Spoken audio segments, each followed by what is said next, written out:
11월 2일 많은 우려의 목소리를 뒤로하고 행정안전부 산하의 신설 조직인 경찰국이 출범하였습니다. 경찰국 신설은 지난 5월부터 끊임없이 이슈를 만들어왔죠. 경찰청 앞에 근조 화환을 보내는 등 다양한 모습의 시위를 보셨을 텐데요. 특히 지난 23일에는 전국 경찰서장들이 모여 경찰국 신설에 대한 대책 논의회의를 열기도 했습니다. 그러나 이 회의를 이끌었던 류사명 울산 중부경찰서장에게 대기 발령 징계가 내려진 사실이 알려져 또다시 논란이 일기도 했죠. 경찰국, 대체 왜 이렇게 반발이 심한 걸까요? 경찰국 신설의 소문이 등장한 것은 지난 5월 새롭게 임명된 이상민 행정안전부 장관의 임기가 시작되면서부터였습니다. 이상민 행안부 장관은 권한이 커진 경찰에게 브레이크를 걸 방법을 마련해보자 라고 말을 꺼냈는데요. 이후 경찰제도 개선 자문위원회가 만들어졌고 경찰 통제 부서를 신설하려고 한다는 이야기가 나오기 시작한 것입니다. 이상민 행안부 장관은 왜 권한이 커진 경찰이라고 말했던 걸까요? 그 이유는 2018년 시작된 검경 수사권 이슈로 거슬러 올라가야 알 수 있습니다. 드라마만 보더라도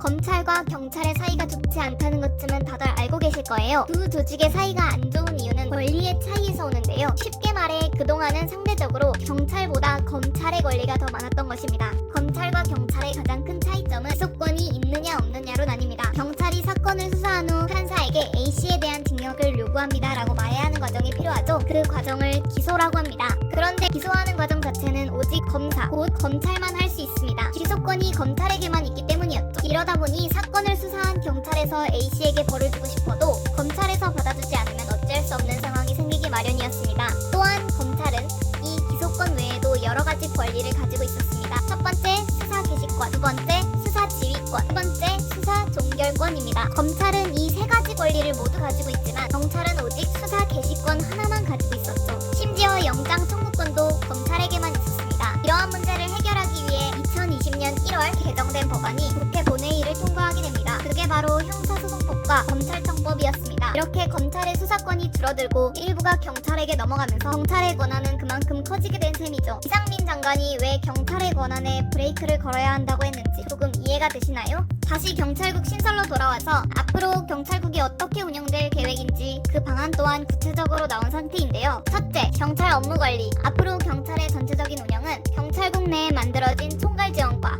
인사지원과 시경찰지원과를 통해 처리하게 됩니다. 둘째, 경찰 지휘. 경찰청의 중요한 정책은 경찰청장이 행정안전부 장관에게 보고해 승인받아야 합니다. 셋째, 경찰 인사 담당. 경찰서장 이상의 승진 등 인사관리는 경찰국에서 처리하게 됩니다. 다만 여전히 경찰국 신설에 대해 우려하는 목소리가 있는 것도 사실입니다. 행안부가 경찰의 정치적 중립성을 해치는 것이 아니냐는 비판이 계속되고 있죠. 경찰과 정치는 독립되어야 하는데 정부 소속인 행안부 장관 산하의 조직이라면 자칫 정권의 요구에 휘둘릴 위험성이 있기 때문입니다. 현재 총 3개과 16명으로 구성된 경찰국에서 경찰 출신은 12명, 그 중에서도 경찰대 출신은 1명입니다. 김순호 초대 경찰국장 또한 이 경찰대 출신이고요. 경찰 공무원 위주의 선임을 통해 앞선 우려들 또한 고려하고 있음을 시사하는 모습입니다. 경찰국 출범 첫날 이상민 행안부 장관은 하나의 경찰 그리고 국민을 위한 경찰만이 존재할 뿐입니다 라고 소감을 밝힌 바 있습니다. 경찰 내부의 폭넓은 소통과 깊은 공감대를 통하여 국민의 안전과 인권을 지키는 데에 집중하겠다고 약속한 경찰국. 더 나아가 경찰의 중립성 또한 존엄히 유지될 수 있도록 내 외부에서 끊임없이 그 가치를 환기할 필요가 있어 보입니다.